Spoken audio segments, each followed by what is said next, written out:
Alors, bonjour les amis, comment vous allez? Vous allez bien? Je m'appelle Marcos, voilà, je suis conseiller conjugal en ligne. Et donc, aujourd'hui, je voudrais discuter avec vous de la santé du bien-être. La santé du bien-être.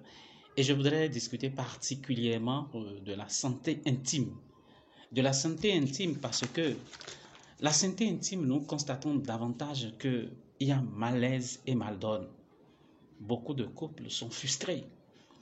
Et dans les livres saints, Dieu dira, mon peuple meurt faute de connaissance. Parce que beaucoup ne savent pas, alors le malaise continue de grandir.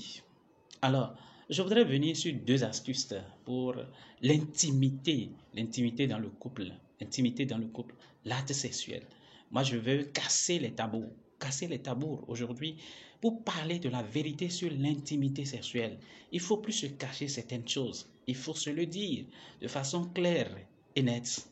Et donc, si vous appréciez, d'accord, ce vidéo, abonnez-vous parce qu'il y aura plusieurs d'autres vidéos qui viendront pour vous aider, d'accord, à rester épanoui dans vos familles, à rester épanoui dans votre intimité conjugale. Et si vous appréciez cette vidéo et vous allez l'apprécier, alors vous allez ticker, vous allez mettre, vous allez liker, d'accord, vous mettez le pouce pour pouvoir nous encourager à continuer à faire cette vidéo pour pouvoir vous donner de la joie dans vos couples. Donc, je parle essentiellement aux couples mariés, aux couples bien formés, d'accord? Parce que des choses intimes, il faut les savoir pour pouvoir rendre heureux son conjoint ou sa conjointe. Et donc, je pars d'un constat. Le constat de l'insatisfaction sexuelle que beaucoup évoquent. Alors, je voudrais surtout discuter sur quelque chose. La discussion au cours de l'acte sexuel, elle est fondamentale parce que, vous savez, souvent on entend dire, on observe que il y a d'aucuns de ces couples qui vont à l'acte sexuel et qui vont à l'acte sexuel et qui y vont, mais on sent qu'il y a une personne qui en sort vraiment épanouie, heureux, tandis que l'autre n'est pas du tout épanoui ou bien a l'impression comme si il n'avait pas été à l'acte sexuel. Alors que l'acte sexuel se vit à deux. D'accord? Ça se vit à deux. Et par conséquent, vous devez sortir heureux. Et mon conseil, c'est celui-ci. Pour pouvoir sortir épanoui, hein? Et toi, homme qui me regarde, et toi, femme qui me regarde, pour pouvoir sortir épanoui de ton acte pleinement comblé avec ton mari ou avec ton épouse, il faut quand même que vous discutiez au cours de l'acte sexuel. D'aucuns pensent que c'est bizarre, comment je pourrais discuter avec mon mari, et puis non, on s'occupe juste de l'affaire, et puis ça s'arrête là. Pourquoi venir encore discuter? Non, il faut discuter. Oui, non, non, c'est bon, c'est bien, ça me convient. Oui, ce que tu fais là, j'aime bien. Non, ce n'est pas bien, je ne sens rien. Fais-le comme ça et ça me conviendrait, oui. Non, fais-le autrement, oui. Non, fais-le comme ça. Oui, est-ce que tu ressens ce que je fais? Oui, je ressens. Non, je ne ressens pas. Ou oui, on peut utiliser telle position. On peut utiliser telle position, ça nous arrangerait bien, ou bien non, ça me conviendrait. C'est des petites discussions comme ça qui fait que chacun sort ou en sort heureux et gagnant. Donc, je vais jusqu'à dire que jusque-là, il faut aussi la vérité dans l'intimité, la vérité dans l'acte sexuel. Et cette vérité à laquelle je nous invite, c'est une vérité que aussi bien la femme, parce qu'on observe souvent que les femmes, il y a des femmes qui singent, des femmes qui font croire qu'elles sont satisfaites, mais elles ne le sont pas. Et elles n'ont pas le courage de dire à leur homme qu'elles ne sont pas satisfaites. Et surtout chez nous en Afrique, c'est légion. Les gens sont frustrés, ils ne peuvent pas l'ouvrir. Il faut oser dire à ton homme que tu n'as pas été comblé. Il faut oser lui dire. Et il ne faut pas lui dire après, il faut lui dire au cœur de l'acte. Quelquefois, l'homme a besoin de savoir que ce qu'il te fait, tu ne le ressens pas. Quand tu fais croire à l'homme que tu ressens ce que tu fais, ce qu'il te fait, à lui, il pense il est en train de t'épanouir alors que ce n'est pas le cas. Alors, ose lui dire ouvertement, mon ami, mon époux, mon cher ami, ma chère et tendre, oui, si on le faisait comme ça parce que je n'ai pas encore ressenti comme je le voudrais.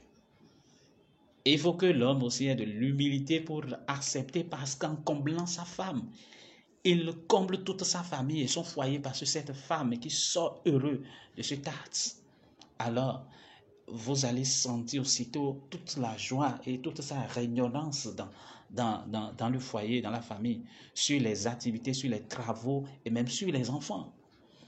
Donc, il est important aujourd'hui, en suivant cette vidéo, que chaque homme, que chaque femme qui va à l'acte prenne conscience que aller à l'acte sexuel suppose que je vais satisfaire l'autre d'abord en premier.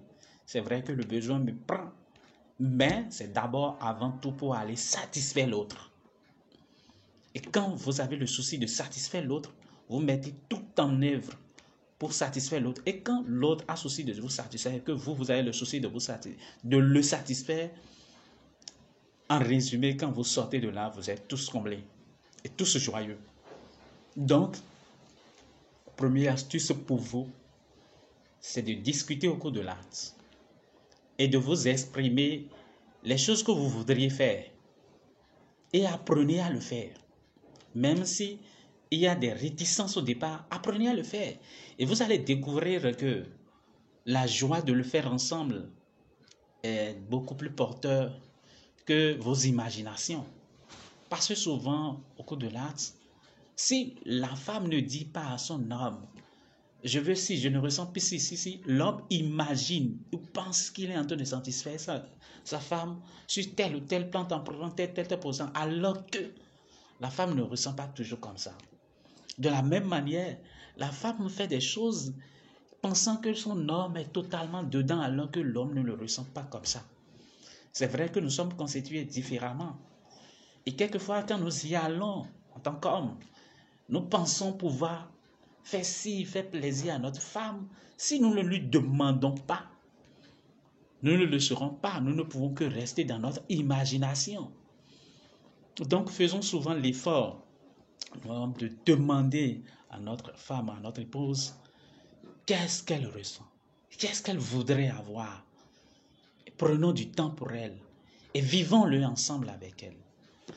Mon deuxième conseil pour vous, c'est que après l'acte sexuel, demandez à votre conjointe ou à votre conjoint s'il est satisfait, s'il a pris du plaisir, s'il a trouvé de la joie. C'est important que l'autre vous donne son impression sur ce que vous avez vécu ensemble. Et quand vous appréciez ça ainsi, alors vraiment, vous-même vous serez heureux. Vous m'en donnerez des nouvelles. Et donc, comme je vous le dis, j'ai une troisième astuce, mais ce n'est pas vraiment une astuce. C'est une ouverture pour la vidéo qui vient. C'est que je voudrais demander aux parents, apprenez à discuter avec vos enfants. Discutez avec vos enfants de sexualité. N'ayez pas de tabou par rapport à la sexualité. Faites-les asseoir. N'attendez pas 15 ans, 20 ans pour discuter de sexualité avec vos enfants. À partir de l'âge de raison, je ne peux pas vous donner une âge précise. Mais quand vous comprenez que votre enfant est capable déjà de comprendre les choses, même à un certain âge, et aujourd'hui les enfants le comprennent maintenant à un âge très très très bas. Commencez à parler déjà, à trouver le langage approprié pour lui. Vous allez découvrir une chose exceptionnelle avec vos enfants, c'est qu'ils connaissent beaucoup plus que vous. Et vous leur cachez des choses alors qu'ils connaissent beaucoup plus que vous. Et au-delà de cela, vous allez créer une certaine confiance avec votre enfant. Cette confiance naîtra au point où l'enfant vous dira tout de lui. La sexualité, elle est vaste. Et quand vous vous ouvrez à vos enfants par rapport à ça, l'enfant est capable de s'ouvrir à vous par rapport à 1000 autres choses dans son domaine. Vous qui vous plaignez du fait que vos enfants ne vous font pas confiance, est-ce que vous leur faites d'abord confiance? Je m'en arrête là. Si vous avez aimé, alors cliquez sur le lien, abonnez-vous et aimez la vidéo. À la prochaine et à bientôt. D'ici là, portez-vous bien.